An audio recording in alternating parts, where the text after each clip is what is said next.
দর্শক হিউস্টনের পেরিলিভিউ ক্রিকেট কমপ্লেক্সের dressing room. একদিকে ডান দিকে আমরা যুক্তরাষ্ট্রের পতাকা, বাম দিকে বাংলাদেশের পতাকা দেখা যাচ্ছে। সেই জায়গাটিতে ড্রেসিং রুম আসলে খুব অস্থায়ীভাবে ড্রেসিং রুমটা তৈরি করা হয়েছে।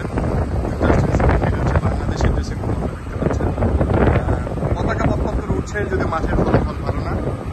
এই হচ্ছে ড্রেসিং রুম, এখানে প্লেয়াররা বসে, টিভি রুম দেওয়া হয়েছে, বাংলাদেশের পতাকা এখানে আছে, দেখতে পাওয়া যাচ্ছে। সব কিছুই ড্রেসিং রুমের এই অবস্থা। ছোট্ট ড্রেসিং রুম, ক্রিকেটাররা এখানে বসেন। ড্রেসিং রুমে কী থাকে একটু দেখার চেষ্টা করেন।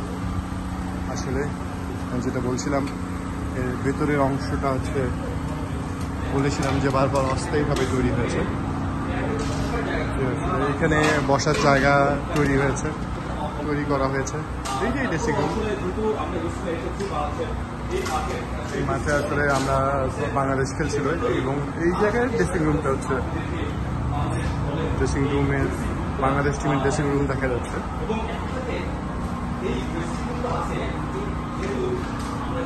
পুরুষ থাকে এখানে ড্রেসিং রুমে, সাধারণত ড্রেসিং রুম থাকে না, আমরা স্টেডিয়ামের ড্রেসিং রুমটা এই যে দেখা যাচ্ছে বাংলাদেশের ড্রেসিং রুম। এই ছিল পেরিলিভিউ ক্রিকেট কমপ্লেক্সের ড্রেসিং রুমের অবস্থা।